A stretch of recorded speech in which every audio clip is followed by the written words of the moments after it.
Hello, TOC Town locals. This is Lady Nick.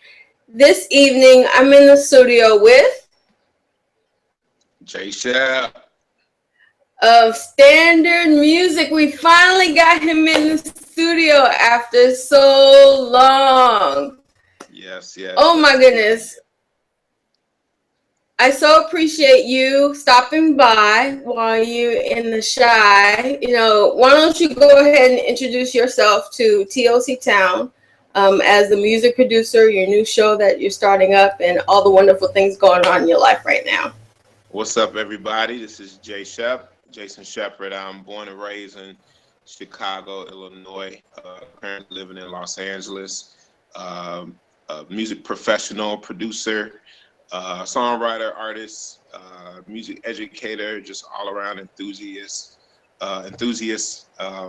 motivator, motivational speaker, minister, husband, father, friend, cousin, uncle, all those good titles wrapped up into one. But most of all, I love God and I love people. So I just recently I've just begun doing video blogs, music business blogs for people interested in learning more about the music business, and just from learning copyright to publishing to how to communicate. I feel like most relationships in business either thrive or fail due to a lack of true communication. So that's what I've been working on these past few months, and happen to be in town in Chicago for a wedding this weekend. One of my good friends is getting married, and I'm a part of the festivities. So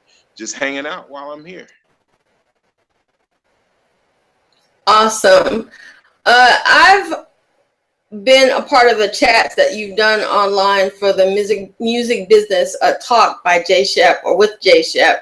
But listeners, a little background on how you started, because you are a professional in terms of having not only played, but also learned theory. I'm not a musician, but I'm a dancer, and I do the arts and things like that. But give our listeners a more formal introduction to your background.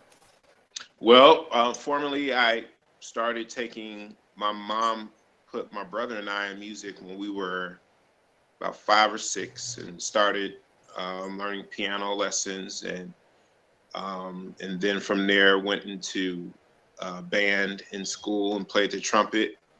And of course, growing up in church, singing in church choirs, and just being around music as a child, and just being inspired by the songs I used to hear was where I really got my interest. And by the time it was time for me to go to college, I decided to major in music at Columbia College. And my idea was that I was going to be a songwriter and a producer and a recording artist. I knew in my mind what I wanted to be. When I heard Kurt Franklin for the first time, I said, that's what I want to do. And from there, this is how it grew. So I not only was learning how to do things by ear, I was learning the theory part of it. I was learning what makes it work. And in a Black church, we're basically throw the musicians in the pool and tell them to swim without swimming lessons. So essentially, I had to learn a lot of things by trial and error in church, and then I was also learning it by the book in school. So I feel like I got the best of both worlds in my teaching and my foundation. So when I graduated from college in 2001, I decided to start my first professional group, Jason Shepherd and Another Level.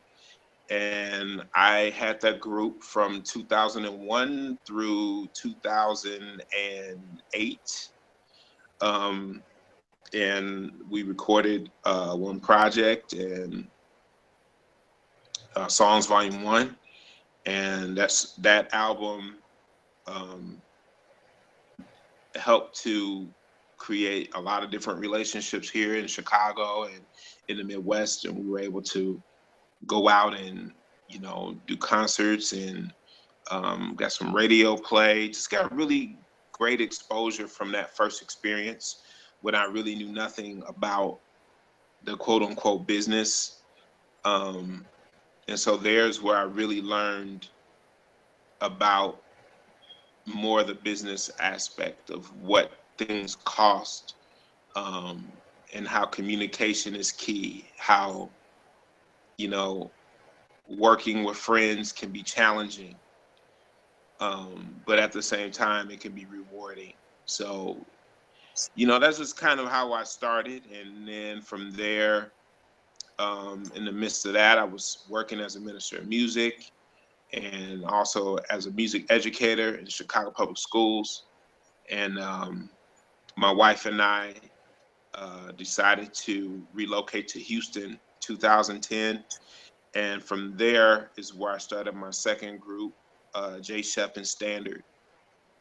And we were together from like 2011 until 2015. And we recorded a couple projects. And so then fast forward to 2015, in August of 2015, I relocated to Los Angeles and been working as a music educator and just doing some things independently as a producer and a songwriter. And, you know, that's where I am right now. Got some other things that I'm, you know, always working on something different, about 4, 5, 6 different things simultaneously. Because that's what we as music creators do. And so I decided to create this music business talk to just share what I know. I like to tell people I don't know everything, but what I do know, I will share it with you and give you the information that I have. And I feel like the background that I have is valuable. And I just like to just give people sound advice on what they're trying to do, and give them something practical that they can walk away with and use immediately. So that's pretty much in a nutshell. You know, and because in listening to a lot of what you had to say during the music business chat, you pack it with a lot of information, you know. And one of the things that we do in TOC Town, you hear the inner city sounds. One thing that we do in Chicago. TOC Town is thank our, you know, the people that have gone before us, you know, because we didn't do this by ourselves. You know, I wanted to know from you, especially as a small business owner, you know, do you have other men you want to thank along the way for pretty much molding and shaping a lot of what you know? Mm-hmm. You said, so you asked, did I have mentors? Yeah, did you have a mentor in the music? Did. My music mentor was Kelvin Lennox. And Kelvin Lennox was a fantastic gospel music songwriter, singer, producer. And I actually met him while I was at Columbia College, and he was pursuing his bachelor's degree at age 45. And this man had accomplished so much as a songwriter, had wrote the popular song, Nobody Like Jesus. You can search high and low, it doesn't matter where you go. So here I am meeting and interacting with, you know, this person who in my eyes was a legend, who, you know, my family was close to their family already, but I had no personal connection to him as of yet. And when we connected, it was like he became a mentor, a brother, like a father figure, and he just helped to show me how to complete songs, how to, you know, put your all into something, how to really train choirs, how to teach vocals, how to pay attention to details. And so he was my mentor. musically. Business wise, I would say my father has taught me the most business wise, because my father's a businessman. He's a businessman by trade. He's a CPA. He's an entrepreneur, and super wise. And I study a lot of people. I study just good businessmen, and good businessmen and businesswomen. I look up a lot of stories. I watch a lot of YouTube videos, read books. I'm a huge fan of Magic Johnson, of how he's gone about his business ventures. And what Magic Johnson always says is that, I may not have all the education in a certain field, but I've learned how to parlay my relationships into good business opportunities. And that's one thing I'm learning now, living in Los Angeles, is that you're going to come in contact with a lot of well-connected people, not just, oh, I know somebody, but I'm saying like somebody who is like, that's plugged. It's nothing to run into somebody who's a multi-millionaire or even a billionaire and be in their company and they are sharing information with you. So I know God has granted me favor to come across people who give information generously. There's a man now that befriended me that owns a highly successful restaurant in Inglewood, California. And we happened to meet at a birthday party, and we were just out the blue, struck up a conversation. And he was like, I like you. I really like you, man. Come by the restaurant anytime. And when I go by the restaurant, like, he's literally sat down with me for 2 hours and just talked and told me his story and just sharing wisdom. And I think sometimes that the missing link with people right now is I keep going back to communication. It's the interactions. Yeah. Interactions with people, sitting down and having coffee, having lunch, having breakfast. Face to face. Face to face. I believe I text, I Facebook, I inbox, I do all that. I believe in technology. Same here. Technology is the greatest gift that we have now. But the best way to really feel a person and to kind of feel their heart and hear them is face to face. You can never beat a face to face interaction, which is why this is cool, because even though we're not technically sitting with each other, we are still face to face. You can see reactions. You can look someone in the eye. You can kind of feel their spirit, their heart, are you telling me the truth? Are you, so my friend JC out in LA has been a good mentor to me. And he's been really encouraging. He's a huge supporter of my music, and I just pick his brain on things. What do you think about this? How do you think about that? Because he's been in LA and ran a business for a long time. He said, nah, you don't want to do it like that. You want to wait, or nah, you need to do that, or oh, okay, see what you're doing now is this. So where I am right now, getting into my later 30s, still young, but now going into the next phase. Before you do that, let me ask you this, because this is the kind of conversation I so appreciate, because TOC Town is based on, each one teach one. Once you learn something, turn around and say it to, another brother or another sister, especially in your industry and field. But what I want to hear from you, speak to a younger JShep. What few things would you say to him, to say, okay, I'll talk to him all the time. I'm glad you chose this. I know you're going to mention your wife is one, but what couple more things can you pinpoint in your days that you would say to a younger JShep, don't do that again? Well, I would start by telling him what you've done right. That's the first thing I would do. The first thing I would tell a young JShep is, dude, you've done a lot of things right.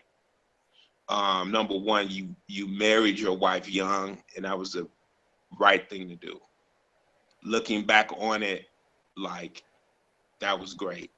That's the first thing. The second thing, if I would go on, I would tell the younger JShep it's okay to be more aggressive and make more radical mistakes in your business. Like, because expound on that. Go a little bit deeper on that. Like, what do you mean? I would have told myself to move earlier and not throw myself. I threw myself into just being committed to church. Everything revolved around church, and I didn't see or understand business because church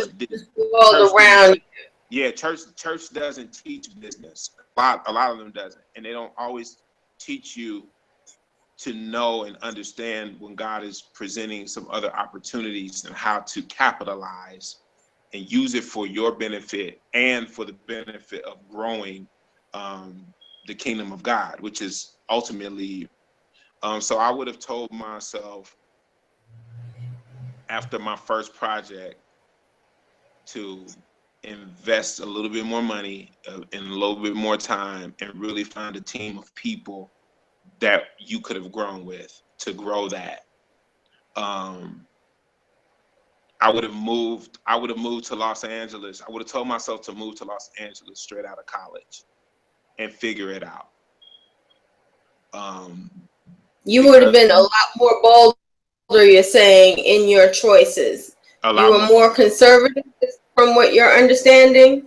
I was, yeah. So in some respects, I was bold. I was doing some things that none of my peers were doing, but it was still in the realm of safe. So with me, just with how I was raised, I came up in a very nurturing, but in a somewhat sheltered environment. And that, I don't mean that in a bad way. I mean that in a, so most young black men like me didn't grow up like me in the suburbs and middle to upper middle class, and so can you talk to that for a minute? This is why I'm so glad we're finally interviewing, because another thing I'm doing for the month of June is celebrating fatherhood, and I've heard you speak about your father, and a lot of golden nuggets and wisdom that he's deposited. Can you share a little bit about that? Because my thinking is, I grew up with brothers that were smart, intelligent, equipped with a head knowledge. It wasn't always the gang banging, drug running, brother that you see on, the media. And that's one of the reasons why I so do social media, so that a voice can be heard. Whereas that, it's not that being smart is nerdy. It's like, you need the intelligence. You need to know, be bold in this area. You got time to cuss your mother and your teachers out. Okay, but speak this word and it's going to get you further in life. You see what I'm saying? Right. I'm so excited to finally interview you. So I'm hoping, this will be the first of a few. But if you could talk about your dad for a second, I would really appreciate that. My dad, is my number one hero because, number one, I feel like Black people are the most resourceful people ever to walk this earth. So even in the midst of the hood or whatever kind of you know, gangbanger, drug dealer, whatever. Like those people, like those young men and women are still super creative. It's just misguided creativity. You know, that same type of stuff, that same type of energy they're putting into pushing units, they could be pushing something else. But you know, Right. that's a whole nother story for a whole different day. But my dad, dad grew up on the west side of Chicago, second child out of 9, and my dad went to Illinois State University and graduated with a degree in accounting and became on the fast track of becoming a CPA, which is a certified public accountant. And when I was a kid, he was working. My dad used to work in California in the Bay Area. He was a professor at University of California, Santa Cruz, but he would commute from California to Chicago. And it was frustrating as a kid because I would go sometimes 2 months without seeing my dad. I mean, I would talk to him on the phone all the time, but you know, it was strange because growing up where I did in the suburbs, where it was, you know, everyone was 2-parent household, and you saw, you know, everyone was talking about, oh, my dad's my my baseball coach, or yeah, I'm going here with my dad, and people didn't understand the fact that my dad worked thousands of miles away, and that my parents were not divorced. So everyone was making an assumption that my parents were divorced because my father wasn't always visible to them. He was visible, he was there, like especially when it came to like what we needed, finances, like everything was provided for. Dad made sure your food was on the table and the roof was over your head. And then some. I mean, my dad was taking us on vacations. He took us to the Holy Land when I was 5. He took us to Hawaii like 5 times. The Bahamas, like we took great vacations every year. Like nowhere, like, oh, we, you know, when my friends are going to Wisconsin Dells for the summer, I'm telling them, oh yeah, we spent the summer in Hawaii, or we went to the Bahamas, and what was crazy was that the little kids would be like, oh, you're lying, you didn't do that, you know, that assumption. Isn't that interesting? It's interesting, but that's a different topic for a different day. But you know, my dad and I saw how when he came back and moved, he left the college education world and came back to Chicago to start his own business. And he really made his living and his fortune, if you will,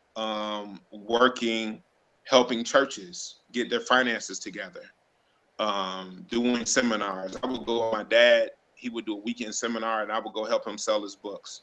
And he would literally do a 5-hour workshop class, like talking to people about how to secure your church, how to secure their finances, how old were you when all of this was happening? I was a teenager, like 14. So you're learning all your business skills very young. Yeah, you know, not even thinking about it, but I was there selling the books, you know, hearing the information, like, and it was things that he would say to pastors then, like, some of you all, your wife knows how to handle the business better than you do. Don't be ashamed if your wife knows the business better. So that stuck with me. So my wife handles some certain things business-wise better than me. And look, here's the money, pay the bills. You know, make sure stuff is taken care of like the way you do. Exactly. So, I mean, my dad has just helped to solidify being stable. Like, my dad is extremely stable. And so I guess for me, the lack of aggression in certain areas is the fact that I never want to appear unstable, which is extremely hard for a musician, because the life of a musician is unstable. It Yeah, I heard is. you talk about that before. You know, Yeah. it's very you got money one day, the next week you trying to find the meal for the night. I So mean, and even for me, I've been blessed to always be working. Always, okay, that's why I got a degree. I teach full time. I have a job with benefits. You know what I'm saying? So, like, right. And even to touch upon, because I want to touch upon when you mentioned your wife, I wanted you to touch upon her dad because he's also stable, as a small business owner. So can you quickly, give yeah. homage to her and him? So her dad is her biological father lives here in Chicago, and he's a mechanic, and he has done extremely well for himself, as far as fixing cars, and he's very handy. He just does everything with his hands. Like, it's all about working with his hands. And her stepfather runs a business in Houston as a contractor. So, Wow. I've been blessed to be around, Black men who work for what they do, who either use their hands for what they do totally, or they use their strategy. They use their knowledge about law and just overall business. And I have a brother who's a medical doctor, Okay. a psychiatrist. So, I've been blessed to be in a place where I see men who are always working and always looking to better themselves. And, at times it can feel like pressure, because it's like, it's not them who puts pressure on you. Like, I don't feel any pressure from my family, but it's the pressure of for Social. me. Well, The social elite that says you've got to, have this established environment so I can, well, for that's me a it's whole other more subject. internal pressure to Okay. say, man, you gotta do blah blah blah. This is something that you gotta work for and fight for till you get it. Set your goal, reach your goal, because if they are setting goals and reaching their goals, then that means that you're supposed to do that too.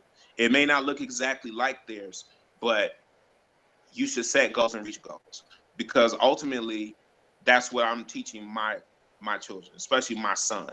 Like, set your goal and work for your goal, reach your goal. Like, it should be that should be the regimen. And I think what's happening,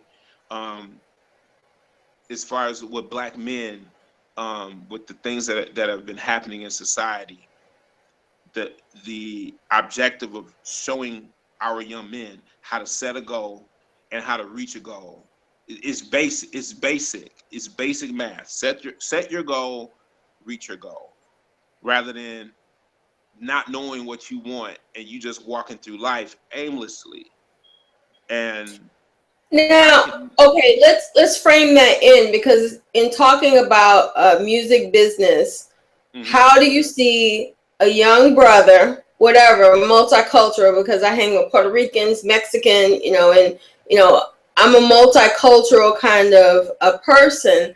How do you get them to focus on not only, okay, this is what you want, as a goal, but what should they be looking at when the image, for me, the image is not there, and that's a whole nother topic. But I'm trying to put men in position where they say, hey, guess what? I did that. So the image is there. We just need to put them more on social media, if that's one way for, the next generation to hear the voices thereof. Well, to me, I feel like this. I went to a panel discussion last week in Hollywood with music producers, and one of the guys, I think his name was Sak Passe. He's a producer. He's done Rihanna and Jay-Z. It sounds Haitian for what's up. He is Haitian. Yeah. Yeah, my dad's Haitian too. That's why I know. Yeah, so what he said was, in this day and time, there's no excuses for anybody because everything is readily available. Exactly. Everybody, It's too accessible. everything's accessible. Listen, you could get the equivalent of a college degree just by going on YouTube and studying. If Why you not? if you took the time to say, I'm going to study whatever it is you want to learn. Let's say you want to be, I don't know, let's just use music. If you want to do music business, you could study every video on YouTube every day. Let's say 3-4 hours a day. You're going to take 3 or 4 hours out of your day to study lectures, talks, whatever. Take notes when you're in your car, whatever. In 2 years, you will have the equivalent of a college degree. Woo. Of knowledge. You hear that, TOC Town? He's telling you how to do it. You know, You will have minimal that cost. knowledge. You have internet connection, Wi-Fi. You know, and that's free at the library. So sit your butt down for 3 or 4 hours every day if you're committed to this thing. If you gotta be committed, you gotta want it. You gotta want. So the thing is now with people, and which is why I eventually I'm gonna even get more into the motivational side. I love motivational speaking. I feel that's one of my gifts, one of my callings, and something that I'm really going to be doing a lot, because the key now is motivation. Once you're motivated, because people getting comfortable. I heard someone say this the other day. I was listening to something on YouTube. I listen to a lot of motivational stuff. The problem now is not about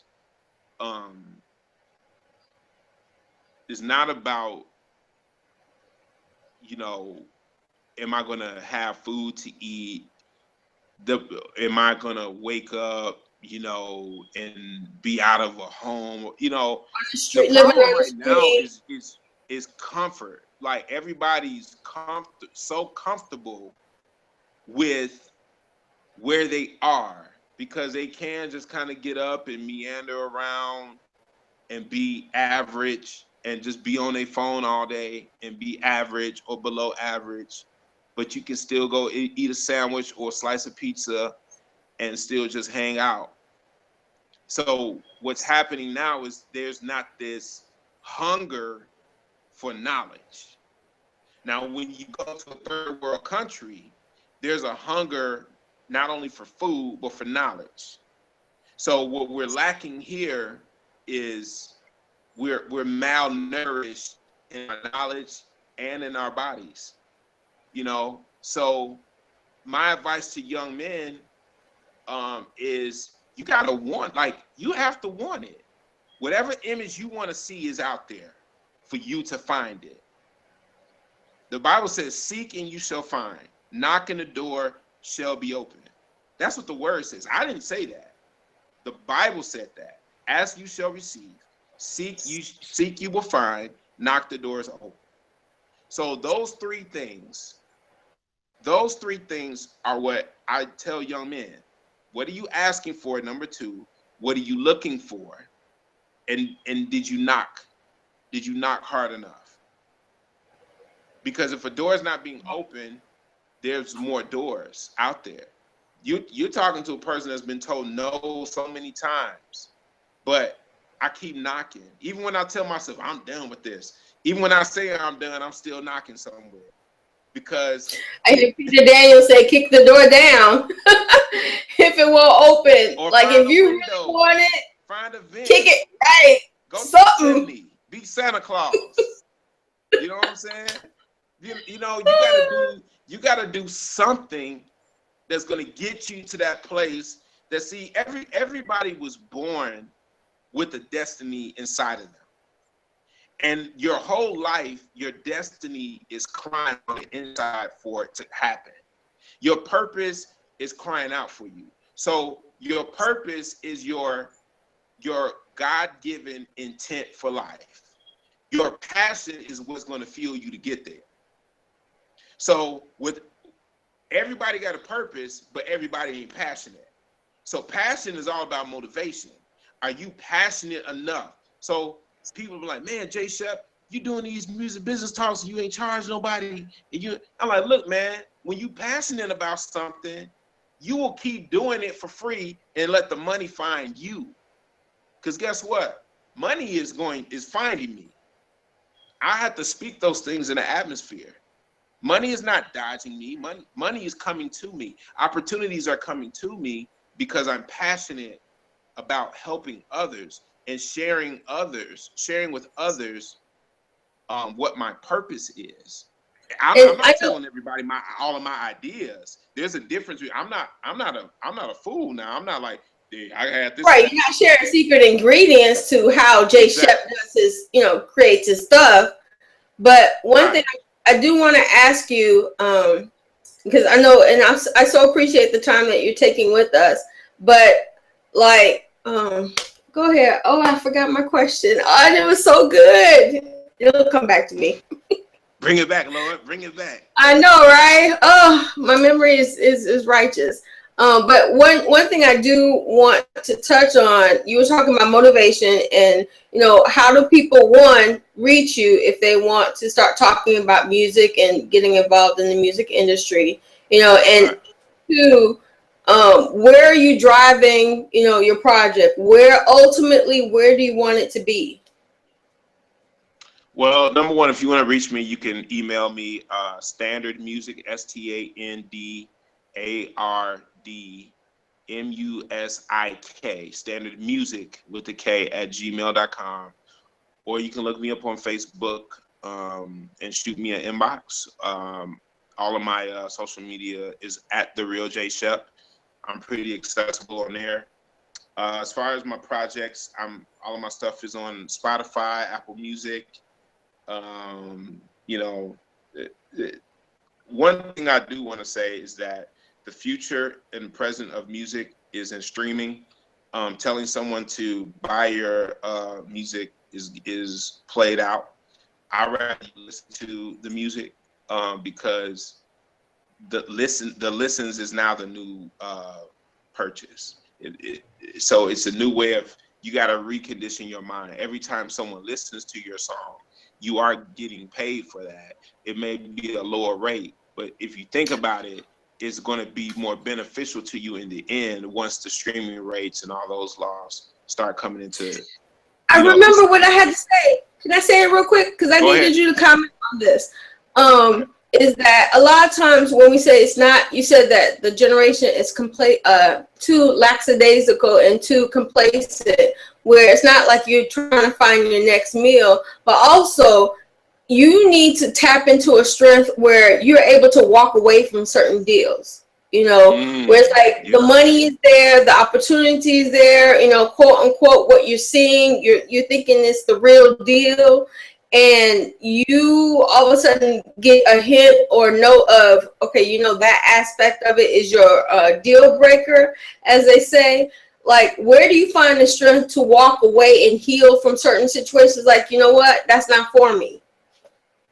Man, that's a great question. I mean, my wife and I were just talking about that yesterday, just, because things come up. I mean, you get opportunities,